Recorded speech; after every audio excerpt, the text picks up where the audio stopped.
प्रणाम मित्रों। आज मैं आपको एक छोटी सी कहानी सुनाऊंगा जिसके माध्यम से आप अपने जीवन में ज्ञान अर्जित करेंगे, क्योंकि जीवन में ज्ञान का होना बहुत जरूरी है। इस ज्ञान को पाने के लिए देश विदेश से हमारे देश में लोग आते हैं, क्योंकि उन्हें हर चीज की सुविधा मिल चुकी है। उन्होंने ये सोचा शायद बड़ी बड़ी कारों में, बड़ी बड़ी कोठियों में, बड़े बड़े बंगलों में शांति होगी, लेकिन मित्रों कहीं भी शांति नहीं है। शांति पाने के लिए अब उन्हें भारत की ओर रुख करना पड़ रहा है। अब यहाँ पर आकर वे संतों के चरणों में बैठकर शांति प्राप्त कर रहे हैं। लेकिन जो यहाँ पर देवों के स्थान पर व्यक्ति पैदा हुआ है, वो उल्टी चाल चल रहा है। वे उल्टा झूठ कपट करके अपने जीवन की शांति खो रहा है। जीवन में इतना झूठ कपट शुरू कर दिया है आज के इंसान ने। आप बिना मतलब के भी वो झूठ बोलता है। जितना इंसान झूठ बोलता है उतना ही उसकी वाणी का यश खत्म होता है। वाणी का यश प्राप्त करने के लिए इंसान को सच बोलना पड़ेगा। झूठ केवल आपको एक वजह से बोलना पड़ सकता है, या तो आपकी जान बर्बाद बनाए, या फिर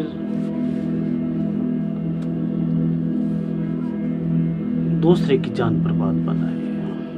इसलिए दोस्तों, अपनी वाणी की यश को आप बनाने के लिए सच बोलें। सच हमारे जीवन में बहुत जरूरी है। अब मित्रों, मैं आपको एक संत की कहानी सुनाऊंगा, और संत की कहानी से आपको बहुत ज्ञान मिलेगा कि जीवन में सच बोलना कितना अनिवार्य है। सच बोलने से जीवन में कितना आनंद है। एक सच हजारों झूठ को खत्म कर देता है। सच बोलने से कितना वाणी में इस इंसान के अंदर आ जाता है, आप यकीन नहीं कर सकते हैं। इसलिए दोस्तों, बहुत पुरानी बात है। एक संत एक गांव में अलख जगाने गया। पहले जो संत होते थे उनके जीवन का नियम होता था, वे केवल 5 घरों में भिक्षा मांगेंगे। 5 घरों में जो भी उन्हें रूखा सूखा मिला उससे ही अपने पेट का पालन पोषण करेंगे। उसमें मिल गया तब ठीक है, नहीं मिला तब ठीक है। इसलिए दोस्तों, वो संत एक दरवाजा खटखटाता है। अंदर से एक लेडीज निकल कर आती है। महिला बाहर आई। गुस्से से उसका चेहरा जल रहा था। संत पर भड़क उठी। क्या है? क्यों दरवाजा खटखटा रहे हो? क्यों परेशान कर रखा है? संत ने बड़ी विनम्रता पूर्वक उस महिला से पूछा, बेटी, तुम्हारे जीवन में इतनी कड़वाहट क्यों है? तुम्हारी वाणी में इतनी कड़वाहट क्यों है? ऐसा क्या हो गया तुम्हारे साथ जो तुम्हारे जीवन में इतनी कड़वाहट है? उस महिला ने फिर बताया, बाबा, मेरे जीवन में औलाद का सुख नहीं है। मैंने बड़े बड़े डॉक्टरों को, बड़े बड़े तांत्रिकों को, बड़े बड़े बाबाओं को अपना हाथ दिखाया है। सब ने बताया है कि तेरे भाग्य में औलाद का सुख नहीं है। तेरे भाग्य में औलाद नहीं है, तो इसलिए बाबा आपको पता है जिस स्त्री की औलाद नहीं होती उसको समाज के कितने ताने सहन करने पड़ते हैं। इसलिए मेरे अंदर इतनी खटास भरी हुई है। बाबा जी ने कहा, बेटा कौन कहता है तेरे भाग्य में औलाद नहीं है? आज मैं बोल के जाता हूँ, तेरे भाग्य में औलाद है। 100% तेरे औलाद होगी। तू केवल एक काम कर, 2 गोसे लाकर मेरे को दे दे। तेरे घर में 2 पुत्र जन्म लेंगे। उस महिला ने कहा, बाबा जी आपसे हाथ जोड़कर प्रार्थना है, आप गोसे ले लीजिए 4, लेकिन आप मेरे साथ ऐसा मजाक मत करिए। बाबा जी ने कहा, बेटी तू चिंता ना कर, इस बाबा की जो वाणी है वो 100% पूरी होगी। अगले साल आऊंगा, तेरे घर के आंगन में दोनों पुत्र खेल रहे होंगे। इसलिए बेटी तू मेरे को 2 गोसे लाकर दे दे। उस महिला ने 2 गोसे लाकर महाराज जी को दिए। महाराज जी उस घर से 2 गोसे लेकर चले गए। अगले साल उस महिला के 2 पुत्र उत्पन्न होते हैं। फिर महाराज जी उस गांव में गए होते हैं। वो महिला महाराज जी को देखकर खुशी के मारे रो पड़ती है। उसने कहा, महाराज जी अगर आपका आशीर्वाद नहीं होता तो आज मेरे आंगन में किलकारियां जन्म नहीं लेती। आज जो छोटे छोटे बच्चे खेल रहे हैं सब आपका आशीर्वाद है। मुझे तो बड़े बड़े ज्योतिषचारियों ने, बड़े बड़े डॉक्टरों ने, बड़े बड़े तांत्रिकों ने, सब ने कह दिया तेरे भाग्य में औलाद नहीं है। केवल आपके आशीर्वाद से मुझे औलाद हुई है। ये सब ऊपर बैठे विष्णु महाराज जी की सेवा करते हुए नारद जी देख रहे थे। नारद जी ने विष्णु भगवान से प्रश्न किया, हे प्रभु, इस महिला के भाग्य में कोई औलाद का सुख नहीं था, फिर से औलाद कैसे होगी? मेरे को ये बताइए आप। विष्णु भगवान जी ने कहा,